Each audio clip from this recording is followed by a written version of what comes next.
Chapter 11.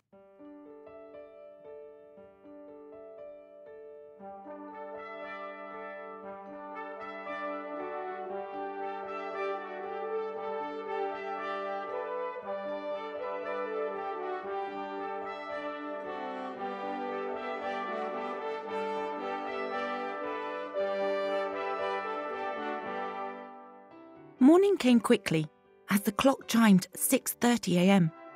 The mayor woke with a huge snort. He had fallen asleep with half a mince pie in his hand, and his dog Rufus had come in and had a good lick. But not liking the raisins, had decided to curl up by the fire instead. The mayor stirred, noticing the pie in his left hand, and munched through it with great delight. Brushing the crumbs from his chest, he stood and yawned, straightened his clothes, and left to make himself a cup of tea and yet another mince pie for breakfast, no doubt. Soon there was a sound of pattering feet as Ruby, his granddaughter, arrived. With her face all delighted and excited, she burst through the living room door. It's Christmas! It's Christmas! I can't believe it's Christmas! Ooh, presents! Yay, yay, yay! Indeed, my Ruby, it is. And I expect Mum and Dad will be up soon, so you go ahead and unwrap and I will sit down and eat another mince pie, said the mayor, her grandpa, reappearing with his tea and goodies. Grandpa, mince pies for breakfast!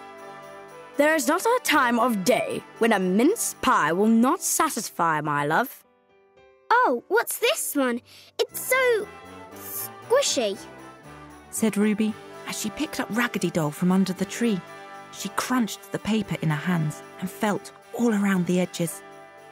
Oh, just a little something from your old grandpa, he replied with a huge smug grin.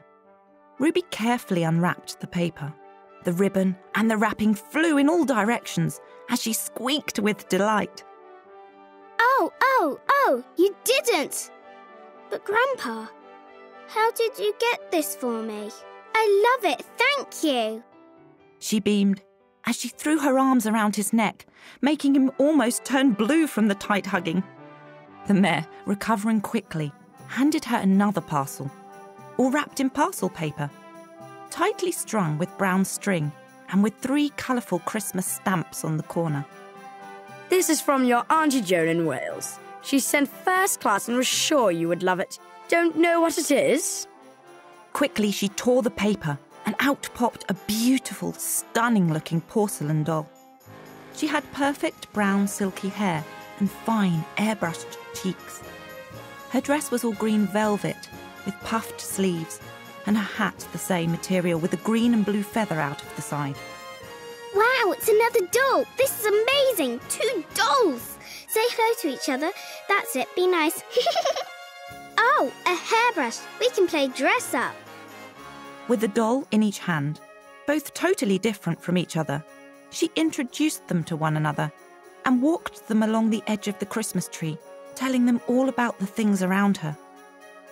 Your name shall be Holly, because you are perfect like a green holly leaf, all shining, and it is Christmas. And your name shall be Raggy, because you are made of rags and very squishy. Now, you sit here, Holly, and Raggy, you sit here. Oh, you don't sit so nicely as Holly, you funny little doll. I have wanted you for ages. You look so bright and fun in the shop window with all the lights and things around you. In this light, you look a bit more faded, but that's okay. You are mine now. Come on, Holly, let me look at you. Oh, your clothes and hat come on and off. That's so amazing. Raggy. Oh, yours don't come off. I wonder why you're not like Holly, exclaimed Ruby as she tugged at Rosie's clothes. I know, Miss Holly. Miss Raggy, let's do your hair, she continued with a huge smile on her face. Ruby had unwrapped 2 special things. It made her feel jolly, one called Raggy and one called Holly. As she brushed their hair and tied it tight, she brushed and brushed with all her might. Holly's hair gleamed and shined. It shined and gleamed, did her hair. Raggedy Doll grinned and smiled with all her might. She didn't have a care. As she brushed and brushed, she began to pout, as Rosie's hair began to come out. Grandpa, her hair! Raggy's hair is coming out! Hearing his granddaughter from the kitchen, he replied, Ruby, your parents are ready for breakfast, so come on. There's lots of mince pies and goodies. But Grandpa, her hair! Ruby muttered through her sadness. Bring Holly with you then, love. I'll take a look at the broken one later. But Grandpa... she said reluctantly, holding both dolls tightly in her arms and looking at Rosie.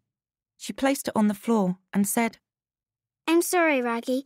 You have to stay here. You will be okay. I'm sure Grandpa will fix you later.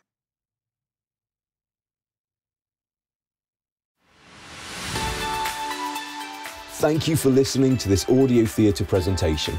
Did you know that audio theatre is a listener-supported platform? That's right, because of the kindness of other people, you were able to listen to this story today. Will you help someone else hear it too? By donating at our website at www.manortheatrecompany.uk/audio theatre. Thank you and see you next time.